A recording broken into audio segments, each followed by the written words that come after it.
In this video, we will be discussing conditional probability. We know from basic probability that the probability of drawing a king from a 52-card deck is 4 over 52. The sample space for this experiment is the 52-card deck, and 4 of those 52 cards are kings. Consider now the following conditional probability. The probability of drawing a king from a 52-card deck given the card drawn is a face card. If I know the card drawn is a face card, then I know that the card drawn is either a jack, queen, or king. So now the sample space for this experiment has been reduced. The only possible outcomes are jacks, queens, or kings, for a new sample space size of 12 elements. Of those 12 elements, 4 of them are kings. So the new probability is 4/12. We have a formal notation for conditional probabilities. The probability of E given F. What this is asking for is the probability that the event E occurs given we know that the event F has occurred. In our previous example, the event E was the event that a king is drawn. The event F was the event that a face card has been drawn. Look at another example.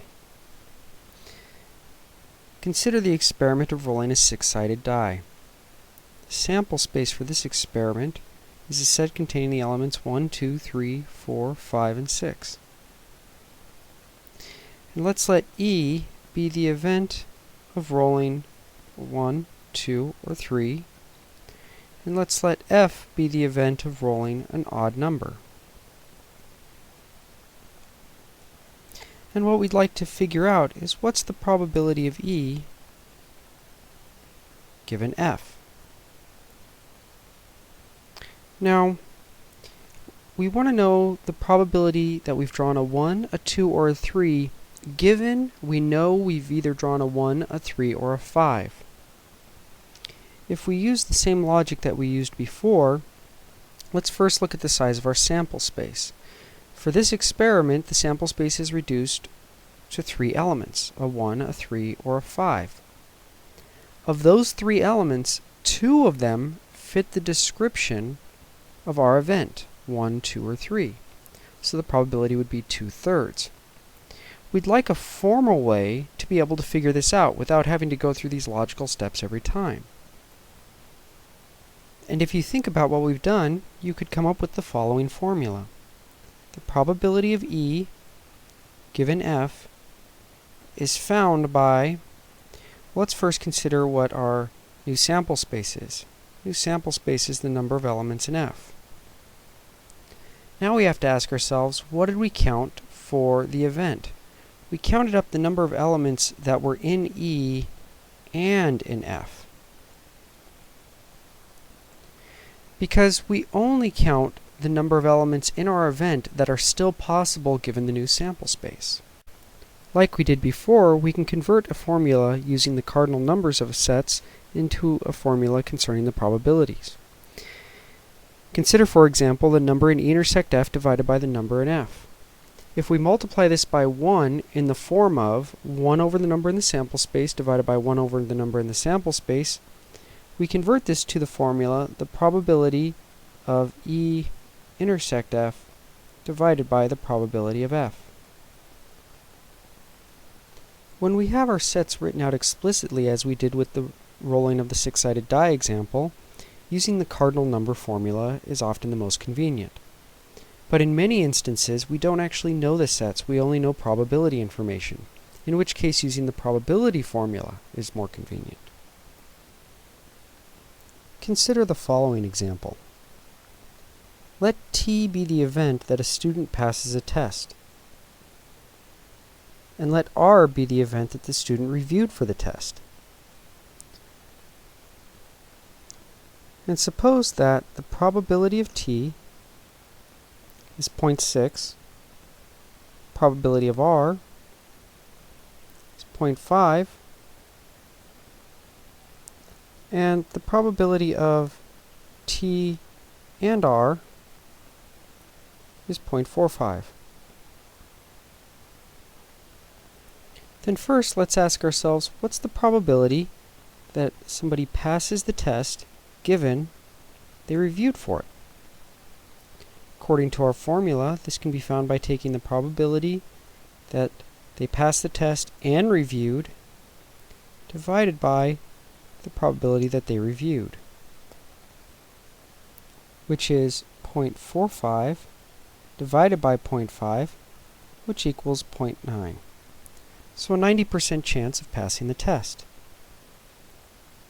Well, we might ask ourselves, what's the probability that they passed the test given they did not review? This equals the probability that they pass the test and do not review divided by the probability that they do not review. We might find a Venn diagram useful in answering this question. We know that the probability of t intersect r is 0.45. We know that the probability of r is 0.5. We've already used up 0.45. That leaves 0.05. We know that the probability of t is 0.6. We've used up 0.45. That leaves 0.15. Finally, we know the entire diagram adds up to 1, which means out here must be 0.35. So from this diagram, we can fill in the probabilities. The probability of t intersect r complement is 0.15 divided by the probability of r complement, which is 0.5. And if you work this out, you'll see that it's 0.3. So there's only a 30% chance that a student will pass the test if they do not review. Now let's take a look at how tree diagrams can be useful with conditional probabilities. As problems become more complicated, we'll find that tree diagrams help us to represent the information in the problem. Consider the following example. Suppose that 20% of the phones are produced at plant A, the rest at plant B, 5% of the phones at plant A are defective, and 3% of the phones at plant B are defective. And the question is, what's the probability a phone was made at plant A given it is defective? First, let's look at how tree diagrams can be useful in representing this information. Now, there are two possible ways we could build a tree diagram to represent this information. First of all, we could decide whether or not a phone is defective. If we let D stand for defective, then either a phone is defective or it's not defective. If we know a phone is defective, then it could either be from plant A or plant B, and if it's not defective, it could be from plant A or plant B.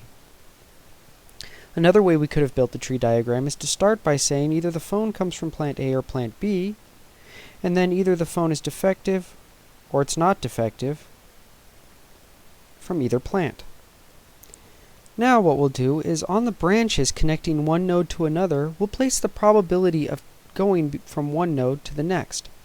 For example, if we look at the second tree diagram, if we just look at the start node, we would like to place on the branch between the start node and A the probability that if I know nothing, because I've just started this tree diagram, that the phone comes from plant A. Well, we're told that 20% of the phones come from plant A, so this probability would be 0.2. The rest of the phones come from plant B, so this probability must be 0.8. Now consider the first tree diagram.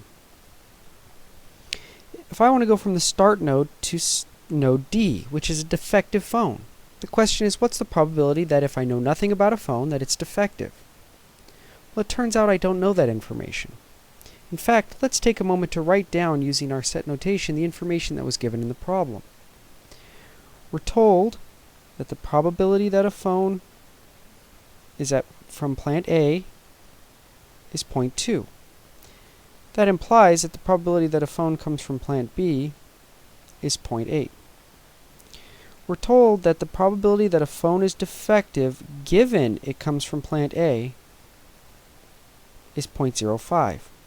And we're told the probability that a phone is defective given it comes from plant B is 0.03.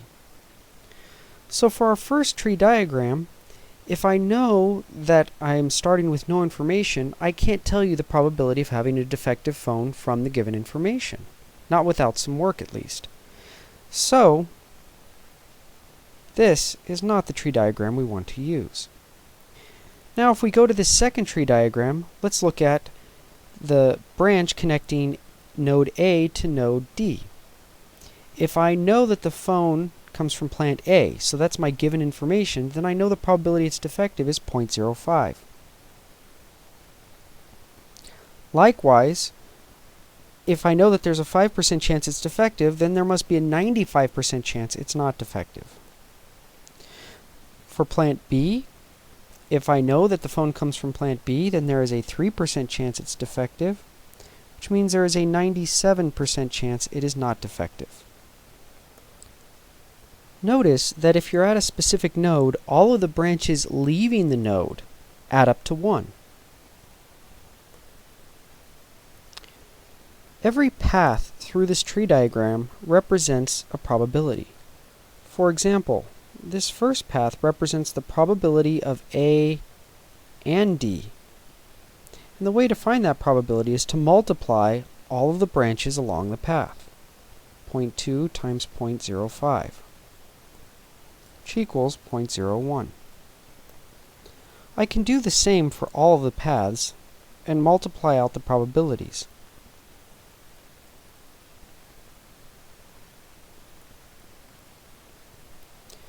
Now let's think about what question we're trying to answer. We're trying to answer the question, what's the probability that a phone came from plant A given it is defective? Well, from our formula, we know that this equals the probability that it is from plant A and defective divided by the probability that it is defective. Now, we know the probability that it's from plant A and defective. We got that from the tree diagram. Again, to find that information, we found the probability of the path that represented A and D, and it was 0.01. Well, now we have to ask ourselves, how do we find the probability that it's defective? Well, there are two different paths that represent the phones being defective, the first path and the third path. So either it's from the first path or it's from the second path. So we add up the two different ways that can occur. And if you work this out on your calculator, you'll see that it's approximately equal to 0.2941, or about a 29% chance. To make sure that you can find these, find the probability that a phone came from plant B given it is defective. Go ahead and pause the video, work out the problem, and then let's see if you've got it right.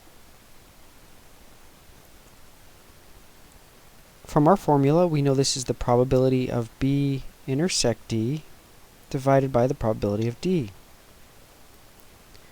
Probability that a phone comes from plant B and is defective is 0.024. The probability that the phone's defective, we can find the same way we found before by adding up all of the paths that represent defective phones. And if you work this out on your calculator, you'll find it's approximately equal to 0.7059. Another way we could have found this answer is by using our previous answer. If I know a phone's defective, then it must have come from either plant A or plant B. If roughly 29% of the phones come from plant A, then roughly 71% of the phones come from plant B, because the defective phones had to come from somewhere.